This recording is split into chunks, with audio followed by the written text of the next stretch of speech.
allows you to buy or sell securities on the Altex exchange from anywhere in Uganda via USSD. Step 1. To buy, dial star 292 hash. Step 2. Select buy. Step 3. Select the product you would like to buy. For example, bonds. Step 4. Select your preferred maturity year. Step 5. Select the bond you would like to buy. Step 6. Input an amount of 15,000 Ugandan shillings or more. Step 7. Your order has been forwarded for processing. And finally, Step 8. Your order has been confirmed.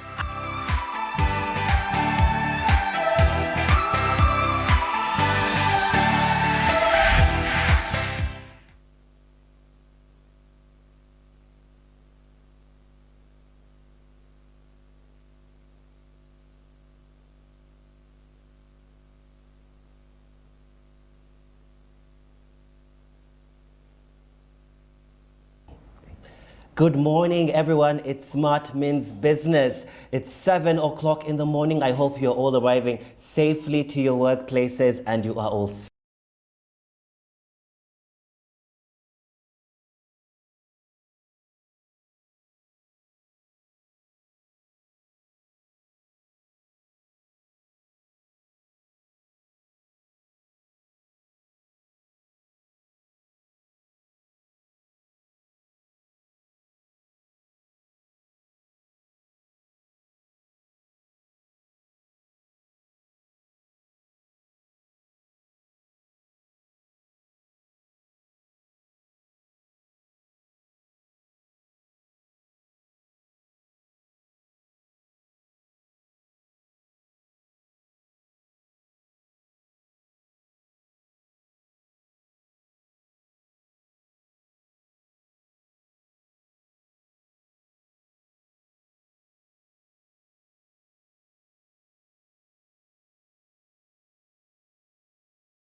we are seeing that what is the role of this insurance in climate change, right? Insurers play a critical role in the global fight against climate change. They pay out claims when customers suffer losses caused by extreme weather. They have considerable capacity to make long-term investments in infrastructure to support climate change, adaptation and mitigation. So we find that if there's not enough support in terms of horrible weather, extreme weather, we could suffer, our businesses could really dwindle in the long run, right?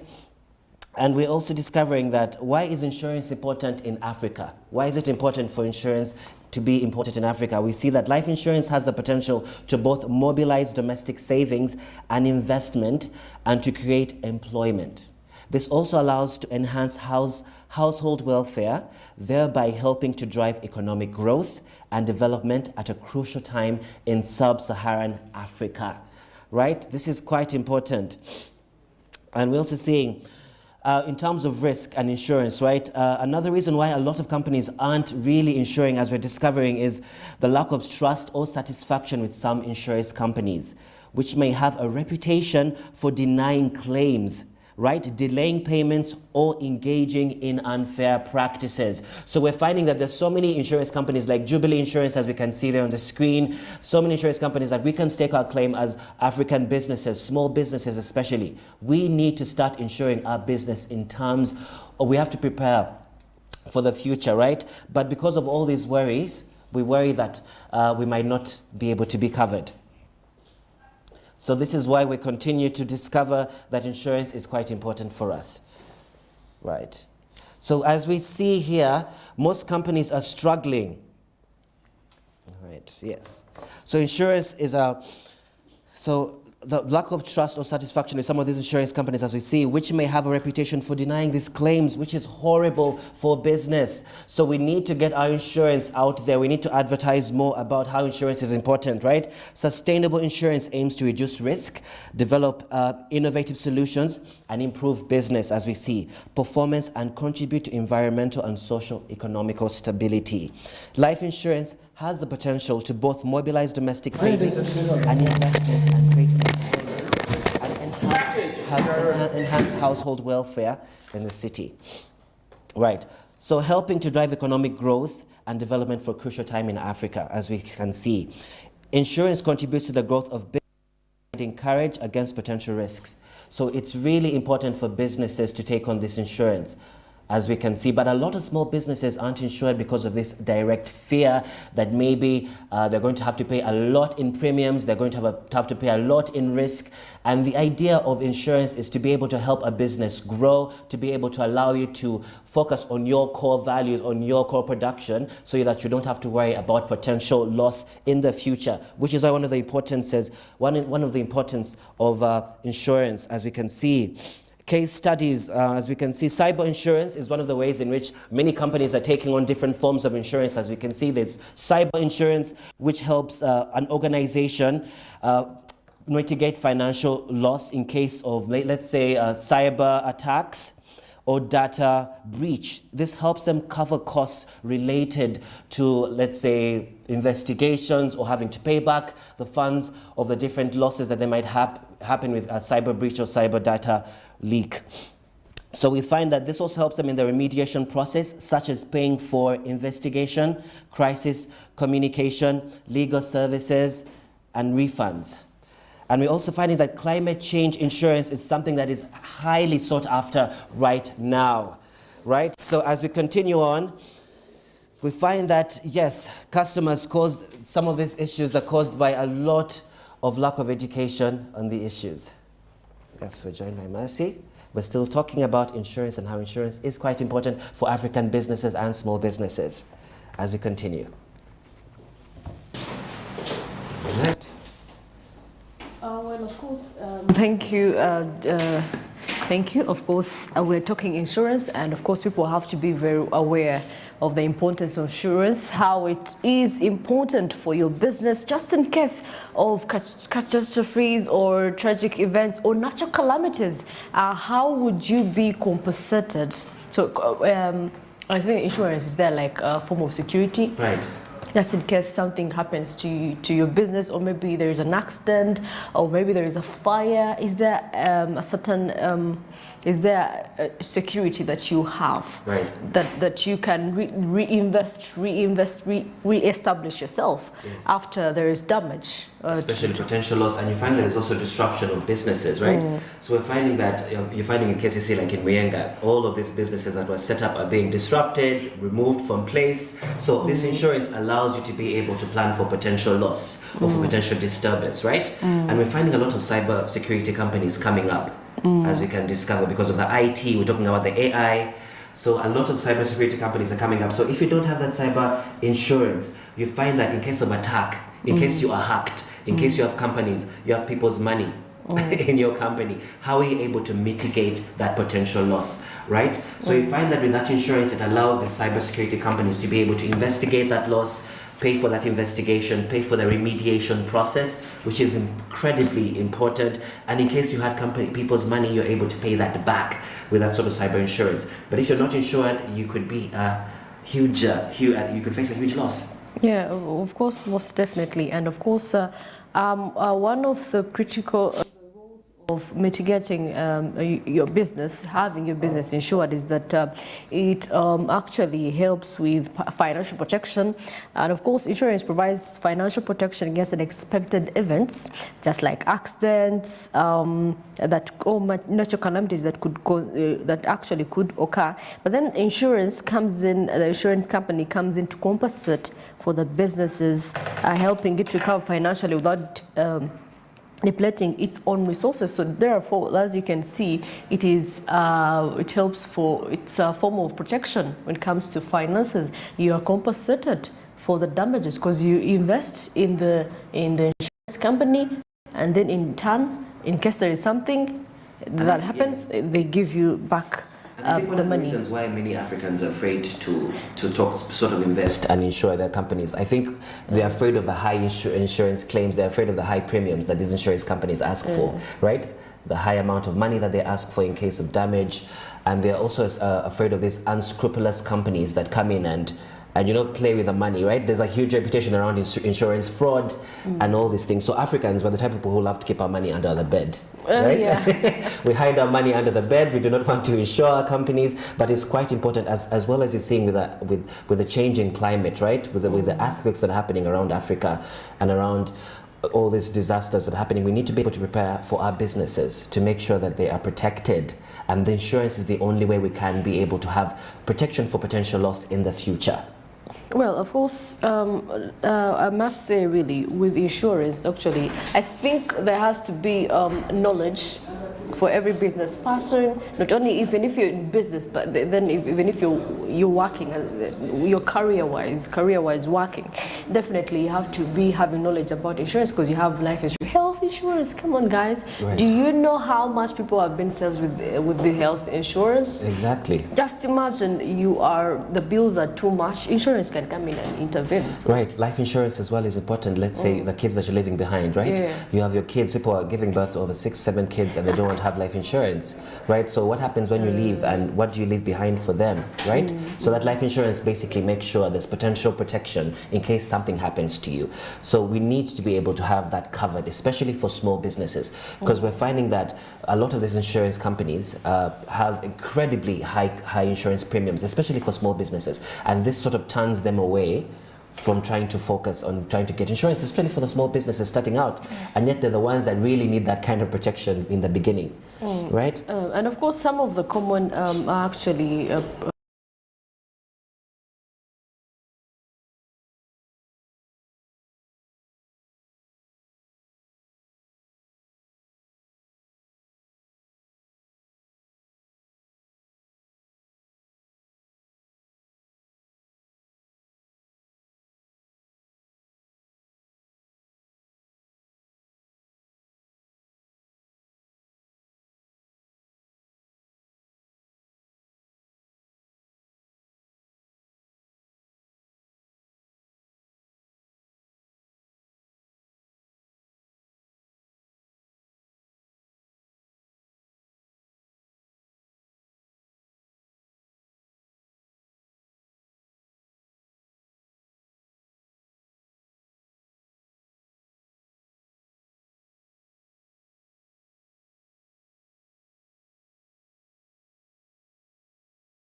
Spotlight on fast family spending sparks debate. Can you imagine, Mercy? This is a huge one.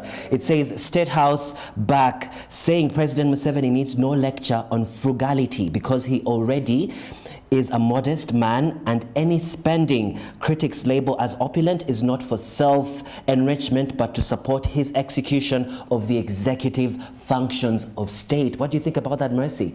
He's saying, I'm a frugal person. Whatever I spend is for the executive functions of state. I am not spending any old money that you think. Oh yeah, this has been a complaint. I remember some Uganda actually was complaining how much spends 1 million on a suit, his clothing every day. Yes. So I mean, it has been a discussion, you know, how the State House takes a huge amount of money, and people have rumors that every URA collections. Well, it goes there, right? I mean, it's a huge concern for the country because we're thinking we're paying all this much money in tax. We're paying. I mean, we're paying this. We're paying this. We're paying for this. We just talked about insurance, right? So people are wondering where is our money going? They want accountability. They're thinking if they're looking at the president, Honorable Excellency, and they're thinking what is the first family spending on? We are concerned. It's a general concern, and it's general. I mean, it's important to have that concern as a country about your president, what he's spending. But he insists it's only for executive functions. And we also move on. We see here URA fiscal receipting system locks out Umeme customers. Can you imagine that? So we're seeing utility consumers saying the new system has locked them out from claiming tax refunds. This is huge for customers not be able to claim their tax refunds because guess what? The URA fiscal receipting system has locked them out. So they're not able to track their tax refunds. They're not able to, because the tax refunds could be a lot, you know, especially if you're operating as a company. So now if you have a company and you're paying for your Umeme, you normally can claim that back. You know that? As companies. So they're losing out on a lot of money. What else is happening in the news, Well, Mercy? here I see 10,000 civil servants probed over retirement age. People don't want to retire. People don't want to retire. Oh my God. By the way, people get at the age of 60 and they're like, Willie, where am I going to have young kids? I have grandchildren to take care of. What is happening? And you know what's funny? People are continuing to upskill. We talked about upskilling. So someone at 65 is upskilling, trying to get better at his job so he can get a promotion at 60 so he can own. So someone right behind him has no chance of being promoted. So you're finding that the best chance you have is owning your own business and then being your own CEO. Right? Here NPA asks government to merge ministries, and of course here Oyo marks 28 years on the throne. Wow. He was a little bit younger, maybe like 2 years. 28 years. Yeah, 28 years. He's a grown man. He's I wonder if he's getting married soon. We just saw that King of Busoga just introduced the wife. So I mean, King Oyo, it's about time. Right? Yeah. So anytime soon, we shall see him having a suitor, yes, and of course, you know, he doesn't pick, he doesn't choose. They have to choose for him. So hopefully we'll be introducing soon. We're seeing here in the national news, digital number plates to fetch Xi's 154 billion. Can you imagine? So they're saying here that the government intends to use the digital number plates to track criminals and fight insecurity.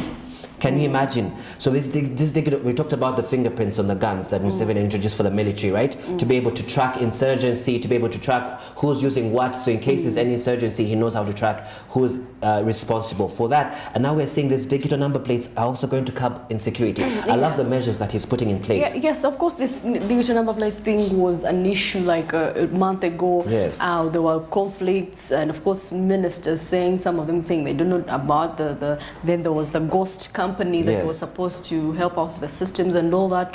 But of course, I think they're still on it. They're going to introduce the digital number plates within Uganda, though actually they were actually worried about the prices, but the prices are quite 150,000. Yes. For those that are new cars are the ones at 700.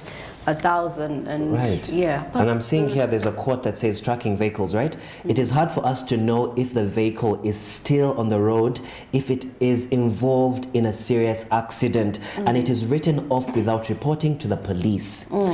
That vehicle will remain in our system as one that is on the road. Mr. Susan Kataika, the spokesperson of the Works Ministry, says.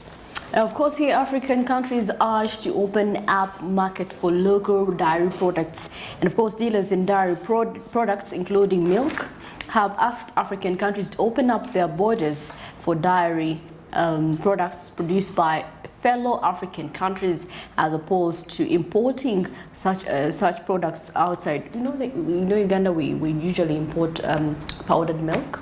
Oh yeah, we do. We import a lot of powdered milk. Lato milk. Is Lato milk Ugandan? It's Kenyan. Yeah. I think it's Kenyan. Yes. I don't think we have something of our own really, but Needle. I mean, We do. We love why? milk. We love milk. I mean, you're from the land of milk and honey, so you would know. I know people who can drink milk straight from the udder.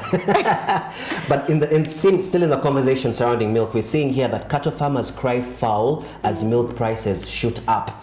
So we're seeing that the farmers accuse milk dealers of exploitation and are now appealing to the government to intervene.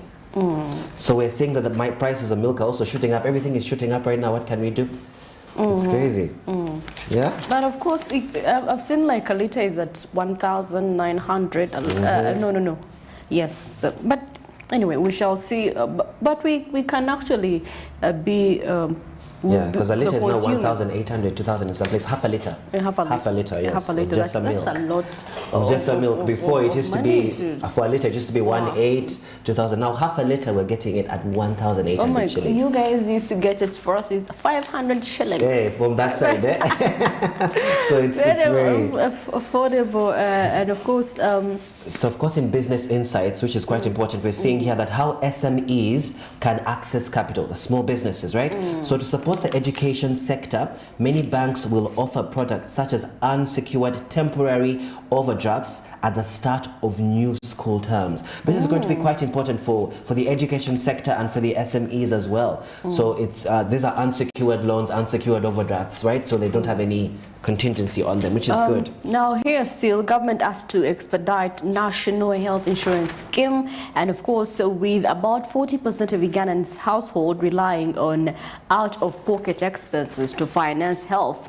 Dr. Mohamud, the Chief Executive Officer of Kiburi Muslim Hospital, has implored government to fast-track the National Health Insurance Scheme to improve access to medical services in the country. That's what, coincidentally, we're talking about insurance. Right, we're talking about, yes.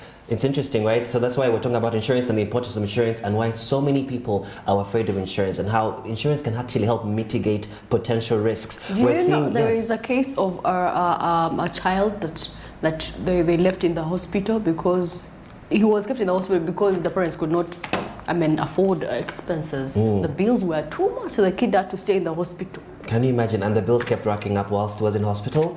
And same regarding insurance, we talked about climate insurance, right? We're seeing here in Libya in foreign news, 150 killed as floods wreak havoc in Libya. So imagine images filmed by residents showed massive mudslides, collapsed buildings and homes submerged underwater. And we talked about how this climate change can affect the insurance claims, isn't it, right? These are things that are unexpected, that we can't plan for, unforeseen risks, unforeseen damage that could happen. So we're talking about how small businesses, in case of crazy rains or intense seasons, how are they supposed to survive without insurance, right? Imagine if these floods would happen here. What would the companies be able to do in case of that, right? Well, of course, still here I see Chavazinga officiates at graduation of 14,000 skilled youth. So please, skilling is really important. You have yourself a hand skill, you could actually survive in our country, Uganda, because employment these days, trust me, you gotta have a skill to do something on your own. It's good actually to employ yourself because you're your own boss. Right. You need to be told what to do. So definitely, And yes, we talked about the idea of AI, right? We're about to talk about the AI story in East Africa, right? And how are we going to be able to work in tandem with the new AI systems that are coming on board? Some of the things that we can do is obviously upskilling, understanding how the AI works, becoming a data engineer, becoming a data ethicist. There's so many ways in which you can create your own path, right? Creating your own career, especially with the change in the AI systems that are happening. Well, of course, that wraps. It's 27 past 7 a.m. And of course, don't forget that the markets on Zabu are going to be open minutes from now. And of course, they tell you can reach out to them if you dial *29# and follow the prompts or steps.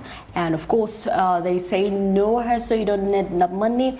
All you need is to invest as low as 15,000 Ugandan shillings, and of course they are powered by Altex East Africa. And of course you can invest as low as 15,000 Ugandan shillings from Monday to Friday, except for public holidays and weekends, which I don't think this week we have a public holiday, except for next month, which is an independence. So definitely you want to invest in government bond securities. Zabo says, my money, my future, the future is yours. And of course, powered by Altex East Africa, it says, do something new. It's the year 2023. And of course, Smart Business calls for a short commercial break, but coming up is Caribbean East Africa, what is happening in East Africa, and of course, internationally regarding business.